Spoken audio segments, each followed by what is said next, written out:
Assalamualaikum warahmatullahi wabarakatuh. Hai semuanya, perkenalkan kami dari kelompok 3 yang beranggotakan Aurelia Putri, Prameswari Sekar, dan Nazala Freika.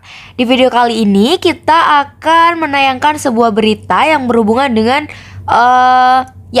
ketenaga kerjaan. Enjoy!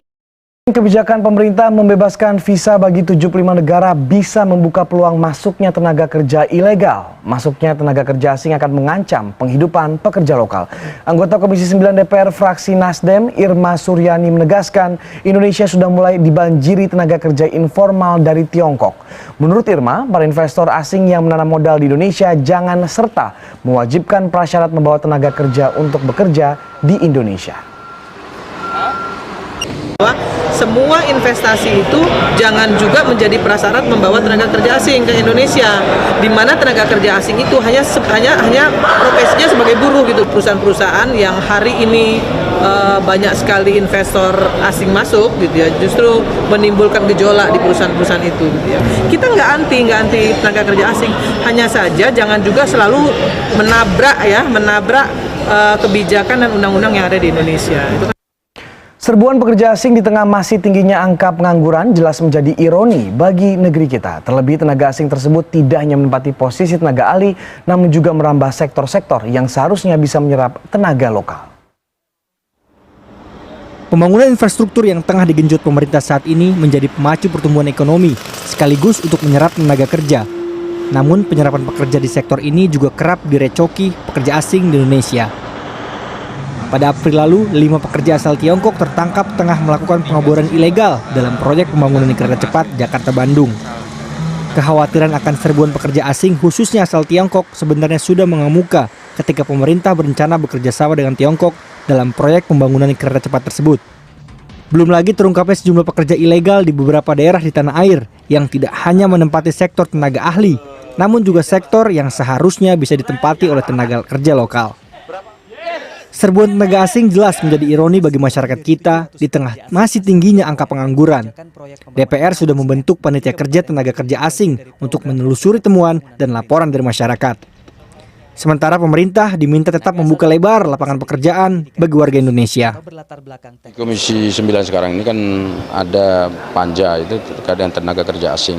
Jadi laporan dari panja itu sendiri kan belum selesai dan masih melakukan pengumpulan data-data dan masih melakukan kerja-kerja yang dibutuhkan terkait dengan kebutuhan panja itu. Nah, tetapi pada umumnya kita meminta pada pemerintah memang untuk betul-betul menseriusi masalah ini. Karena kita melihat ada banyak isu yang beredar terutama di media-media sosial yang sekarang ini yang menurut saya tidak bisa dianggap enteng begitu saja.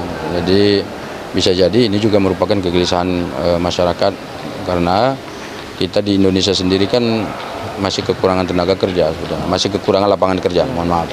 Jadi lapangan kerja yang ada di Indonesia ini kan belum mencukupi untuk memenuhi seluruh kebutuhan dalam negeri. Data Kementerian Ketenagakerjaan menyebut jumlah tenaga kerja asing yang masuk dan bekerja di Indonesia hingga bulan Februari 2016 mencapai 5.000 orang lebih. Dari izin memperkerjakan tenaga kerja asing yang dikeluarkan Kemenaker juga menunjukkan tren penurunan pekerja asing dalam beberapa tahun belakangan. Seluruh pekerja tersebut tersebar di berbagai sektor, mulai dari perdagangan dan jasa, sektor industri, pertanian, dan lain-lain. Undang-undang membolehkan warga asing bekerja di Indonesia asal memenuhi syarat, baik izin kerja, izin tinggal, kompetensi maupun jabatan. Sementara membendung masuknya pekerja asing untuk bekerja di Indonesia juga merupakan hal yang tidak mungkin di tengah kondisi globalisasi saat ini. Untuk itu pemerintah diingatkan agar mengantisipasi serbuan pekerja asing lewat peningkatan keterampilan dan kompetensi bagi pekerja lokal kita. Agus Firmansyah, CNN Indonesia.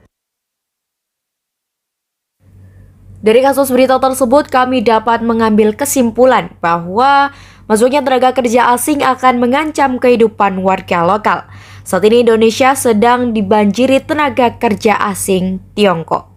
Serbuan tenaga kerja asing di tengah tingginya angka pengangguran jelas menjadi ironi bagi bangsa kita. Apalagi tenaga kerja asing tidak menempati posisi tenaga ahli, namun juga menambah ke sektor-sektor yang seharusnya bisa menyerap tenaga lokal. Nah, Selain kesimpulan, kita juga ada upaya dalam video berita tersebut. Namun, upaya kami berbeda dari yang lain, dalam arti kita mengambil upaya untuk bersaing dengan tenaga kerja asing. Upaya untuk bersaing dengan tenaga kerja asing yang pertama adalah mengasah skill. Dengan adanya skill, kita dapat memacu diri kita sendiri untuk dapat bersaing dengan tenaga kerja asing.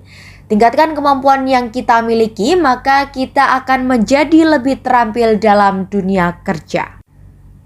Yang kedua yakni mempersiapkan mental yang kuat. Kita harus mengubah cara pandang dan mental kita agar lebih mantap menghadapi tenaga kerja asing. Yang ketiga yakni mempelajari bahasa asing. Karena dengan mempelajari bahasa asing dapat membantu kita untuk berkomunikasi, mengasah keterampilan, dan juga meningkatkan nilai jual diri. Dan yang keempat adalah tidak berpikir out of the box, tetapi there is no box. Menjadi biasa itu membosankan. Berpikir di luar kotak atau yang lebih sering dikenal dengan istilah think out of the box bermaksud agar kita bisa berpikir tajam, kritis, dan kreatif.